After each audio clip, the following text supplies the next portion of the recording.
आज रवि बाबू तो छक्का मारिदेले भाषण रे बोली माननीय पंचायतराज विभाग मंत्री महोदय ये आपण मानकर पाखरे तांकर अभिभाषण भी रखिले सुंदर भाव में आपण मानकर पाखरे कथा रखिले जहाँ मते आमर उपमुख्यमंत्री कहते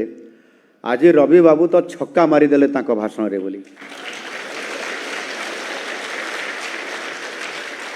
एवं ये विभाग निश्चित भाव में अति गुरुत्वपूर्ण एवं ये गुरुत्वपूर्ण विभाग रे छक्का मारिबा द्वारा निश्चित भाव में मुझे आशा करी जो माने ये विभाग दायित्व तुलाउछंती बेसिकली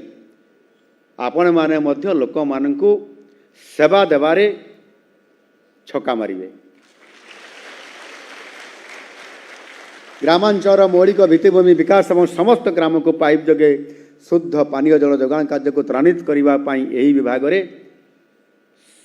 361 जन कनिष्ठ जंत्री सिविल को नियुक्ति दि जाइए।